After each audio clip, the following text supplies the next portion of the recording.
Welcome back to the Optimum Method, the podcast where structure creates freedom and where we help entrepreneurs, leaders, and busy families build systems that reduce chaos and create clarity. Today's conversation is one that honestly impacts every single person listening, because whether you realize it or not, your calendar is already telling the story of your life. Your calendar tells a story of what you value, what you prioritize, what owns your attention, and honestly, what controls your energy. And if your calendar is constantly full, but you still end every day feeling behind, overwhelmed, distracted, or mentally exhausted, then the problem usually is not that you need more hours in the day. The problem is that your calendar lacks intentional structure. Today, we are going to walk through the 5 steps to manage your calendar for maximum focus, how to protect your time for critical work, how to create more presence with your family, and why time management is not just a business skill,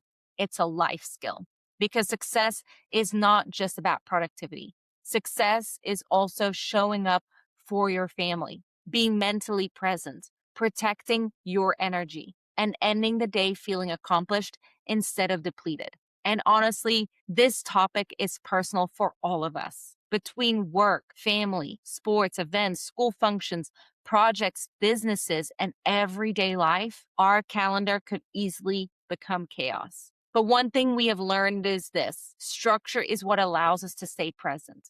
The reason we make it to those award ceremonies, the soccer games, the baseball fields, the school events, and the important moments is because we intentionally prioritize and plan. My husband and I share a family calendar. We have a Google Calendar, we have skylights. So that way our kids can also see the calendar. Everyone knows what is happening, where we need to be, what time things need to start, and when we need to leave. Now, do we still laugh because my husband still somehow asks, "What are we doing today?" Absolutely. But honestly, that question is not about disorganization. It's about care.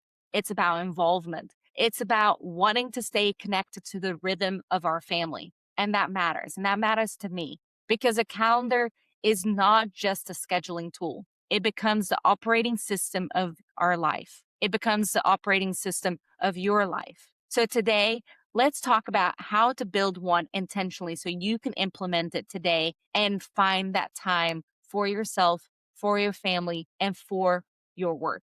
So why calendar management matters more than ever. We live in a world filled with distractions, constant notifications, emails, meetings, texts, social media, constant accessibility.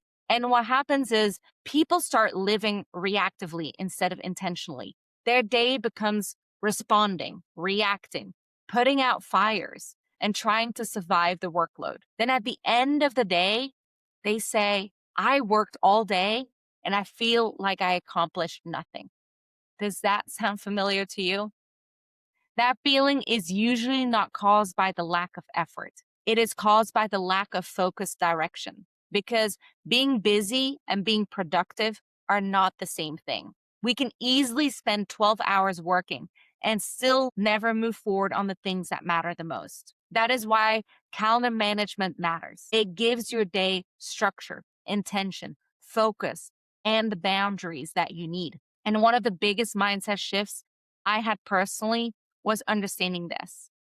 If it's not scheduled, it is probably not protected. And that includes the deep work, the family time, the workouts, the rest, planning, and even the thinking time. Most people schedule meetings for others, but never schedule focus time for themselves. And I know that is one of the things I am hyper focused on this year is scheduling that focus time for myself. And then sometimes people wonder why they are constantly feeling interrupted. It's because of the lack of the focus time. So let's talk about the 5 steps on how to help you manage your time. So step number 1 is easy. Identify and prioritize your key objectives. The first step in managing your calendar effectively is identifying what actually matters. Not everything deserves equal priority. And this is where people get stuck. They treat every email, every task, every request, every meeting as equal urgency. But guess what? They are not. You have to identify what are the highest impact objectives for this week. What are you trying to accomplish this week? So you have to ask yourself, what actually moves the business forward? What creates results? What creates my attention specifically? What requires my attention? What matters most to my family?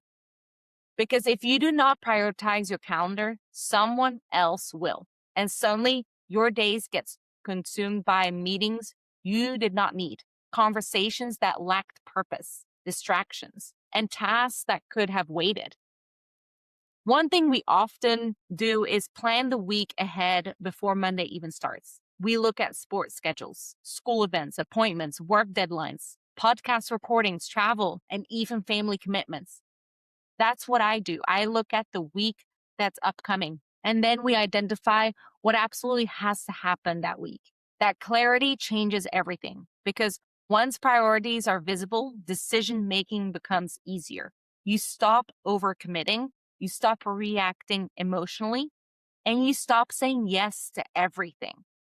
And you begin protecting your energy intentionally. You're planning your week, knowing what you're able to accomplish, and that way you don't feel overwhelmed. Step number 2 is block that time for deep work.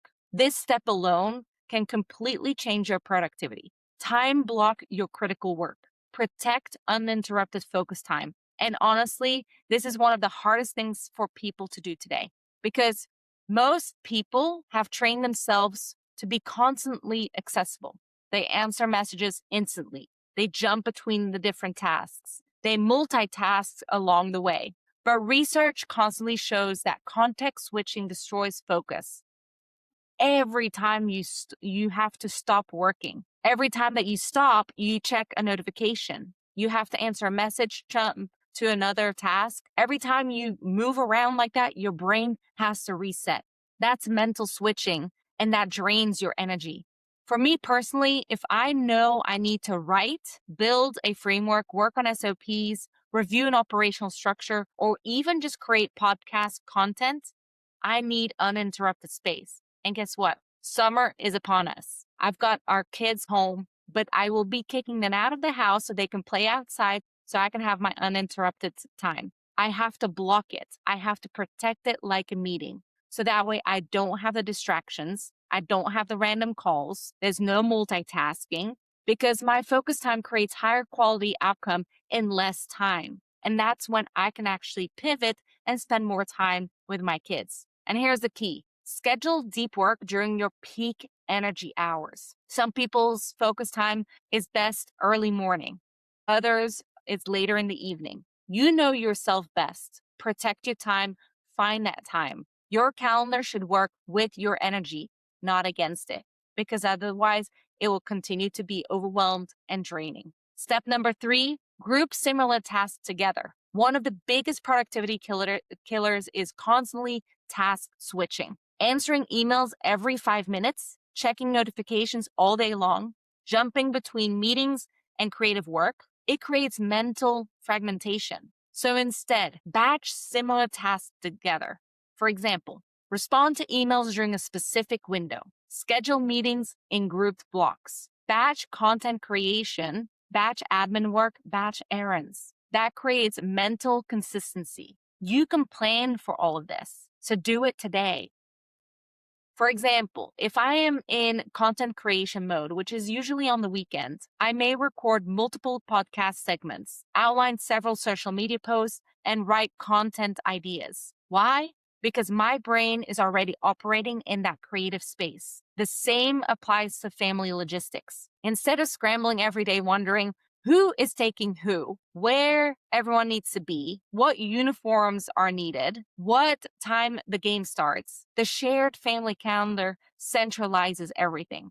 That reduces stress dramatically. And honestly, one of the greatest gifts you can give your family is clarity. Kids thrive in structure, families thrive in communication, and partnerships thrive in visibility. And while, yes, we still joke that my husband asks what is happening, even though the calendar exists, the reality is he cares enough to ask. That communication matters because successful families are not successful by accident. They require communication, teamwork, flexibility, and planning. Now, step number 4 is review and adjust daily. A calendar should guide your life, not control it. Things change. We have to pivot. We have to be flexible. Priorities shift. Unexpected situations do happen. And this is why daily review is critical. At the end of each day, review what's completed, move what was not. It's okay to move it from one day to another. Reassess your priorities and then prepare mentally for tomorrow. This simple habit creates clarity. Instead of waking up reactive, you will wake up prepared. One of the reasons people feel mentally overwhelmed is because their brain is trying to remember everything. All of the appointments, tasks, deadlines, conversations, even errands. Your calendar removes the mental clutter. It gives your brain permission to stop carrying everything manually. And this is especially important for busy parents and professionals. Because when life gets busy, organization becomes even more important, not less. And without the structure, important things get missed. Stress increases, communication breaks down, and people begin operating emotionally instead of intentionally. And you are mentally and physically just not there in the moment where you need to be, especially when it comes to your kids and your family. A 10-minute daily review can save hours of chaos later. Now, step number 5 is setting those boundaries and include breaks. This step may be the most important one of all. Your calendar should not just contain work. It should contain recovery, rest, breaks, family time, space to even breathe, because burnout is real. And many high performers believe that productivity means constant motion, overworking, and being busy every single second. But sustainable performance requires recovery. You cannot operate at full capacity without the rest you need.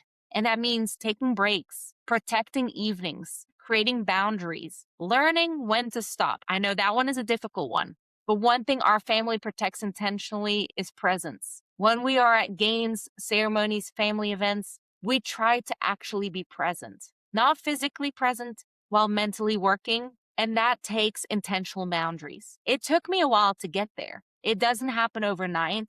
And because work will always exist, emails will always exist, tasks will always exist, but your kids growing up, that happens fast. Those moments matter. And honestly, part of successful time management is recognizing your life is bigger than your workload.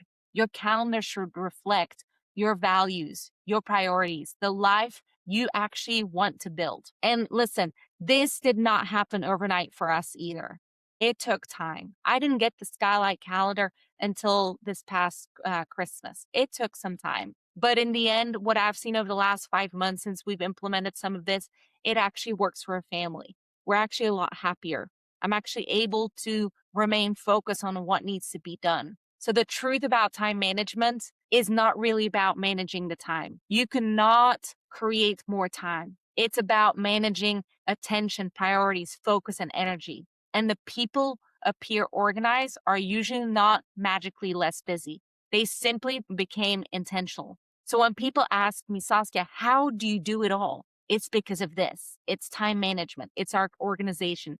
It's the structure behind it.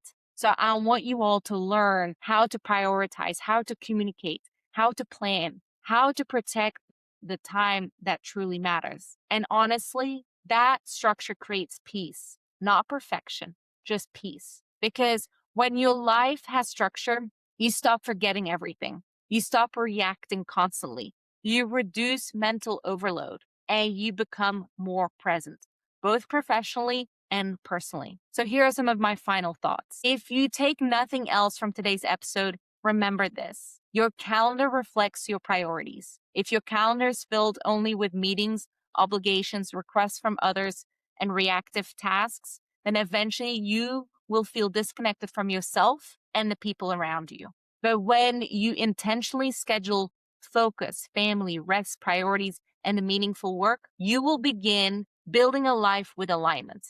And that alignment truly matters, because success is not just about getting more done. It's about building a life where your priorities are visible, your family feels supported, your work feels intentional, and you, at the end of the day, knowing what mattered most, actually received your attention. That's where structure creates freedom. And sometimes that freedom starts with something as simple as opening your calendar and deciding what deserves space in your life. Thank you for joining me on this episode of the Optimum Method. If this conversation helped you rethink how you manage your time, share this episode with someone who feels overwhelmed, distracted, or stretched too thin. And remember, clarity changes everything. When you prioritize intentionally, protect your focus, and create structure around what matters most, you create more space for the life you actually want to live. Now, share this with somebody who would value from this conversation. Follow the podcast. Follow me on Instagram as well for more information about how I manage my priorities in life as well. Until next time, work smarter, not harder, and keep building systems that create freedom.